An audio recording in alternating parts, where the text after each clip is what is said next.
Bits with Joe. Today I will be making an apple and maple tart.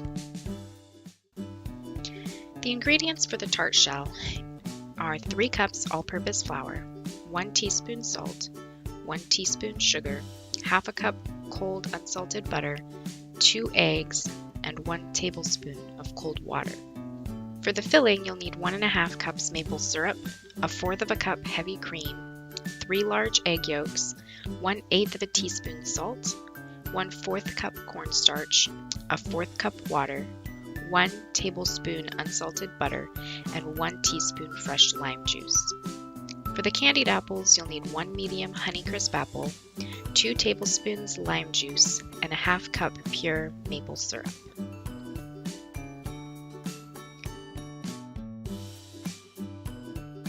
Combine the flour, salt, sugar in a food processor and pulse several times to mix it. You'll then add the cold butter that's been cubed and pulse that several times. You want to break up the butter and combine it well. It'll be the consistency of sand. Once that is complete, while the mixer is running, you can slowly add the egg into the mix,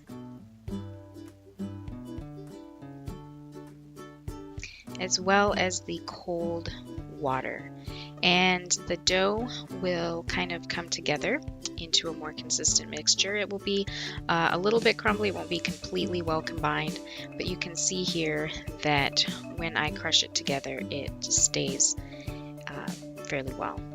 So you'll want to take your dough, combine it. I like to knead it just a little tiny bit to combine better, and then put it into a round.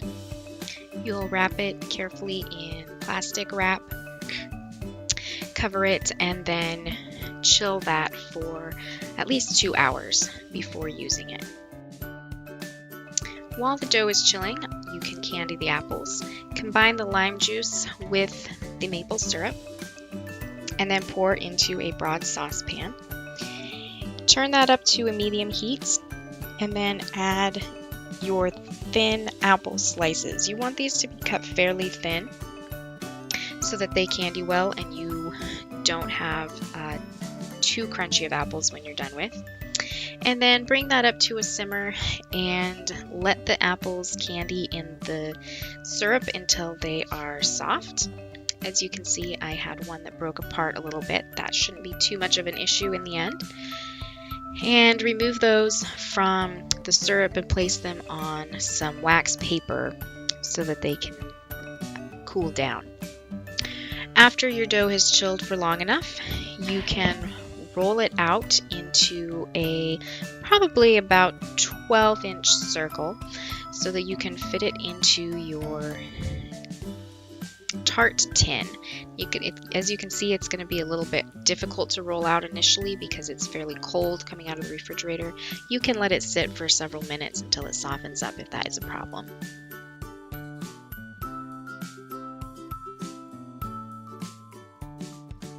Roll it out into a nice round.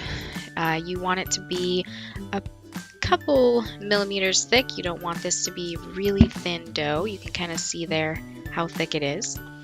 And then pick it up on your rolling pin and drape it over your tart pan. You want to carefully press it into all of the corners of your pan, and so it fits very snugly and securely into the pan. Especially using a tart pan, I like to press it into the fluted edges so that you get that nice fluted look. Once that's done, you want to cut the excess dough from around the top.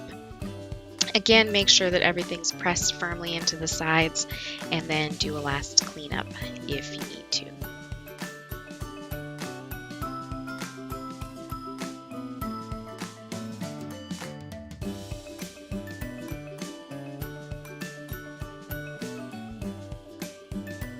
Poke a couple holes into the tart to make sure that no bubbles form. Then lay a piece of parchment paper over the top and pour in some sort of dried beans, dried lentils, something like that. Now if you have pie weights, you can use those as well, but I prefer just using the beans. they're reusable this way, and I feel like they fill it completely. Tear off any extra edges that you have so that they're not touching any surface in the oven, and then put it in the oven to bake. You will want to bake this at 350 degrees for about 20 minutes. Remove your tart from the oven, take out the pie weights, and then bake it for another about 5 minutes so that you can brown up the shell.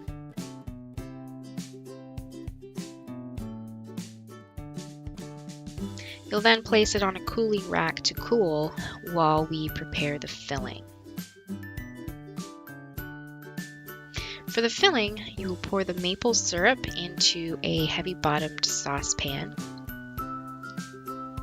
and then add the heavy cream and stir until well combined.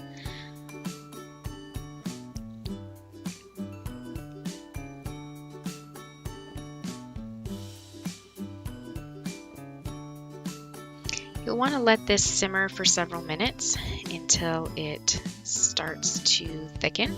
This will take probably about 10 minutes.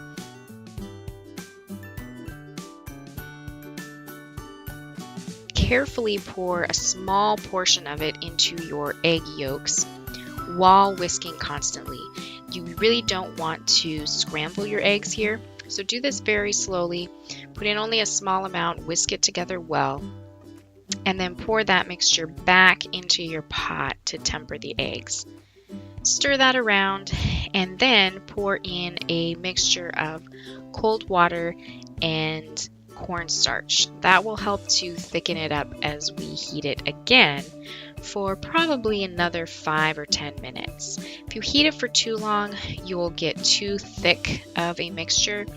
I heated mine probably a little longer than I needed to and ended up being a little thicker than I wanted, but just keep that in mind. Once you have completed it, stir in the butter until melted, and then stir in that last little bit of lime juice. This is going to steam quite a bit, and the steam will smell very much like lime, but that's okay.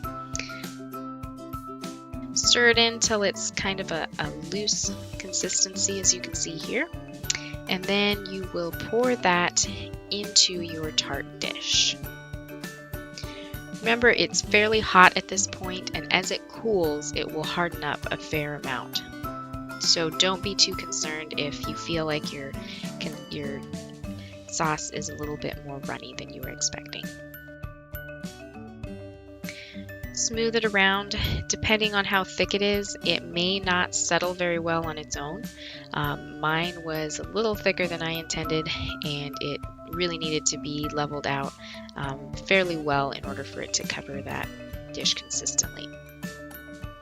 Once that is complete, you can chill it, and you'll probably need to do that for about an hour to an hour and a half. Once that's done, you can pull it out of the refrigerator and decorate it. So take those candied apples that you made earlier and carefully lay them over the top. Now, they're going to be fairly sticky still from the syrup, but that's okay. They have a nice glistening appearance to them. Arrange those all on the top how you see fit. Make it look pretty. And there you have it. You have a beautiful apple and maple tart. Apple and maple caramel tart. It is a beautiful dessert, very elegant, tastes delicious. Everybody will love it, and it will be a wonderful dessert for Thanksgiving or any other autumn or winter party that you're having.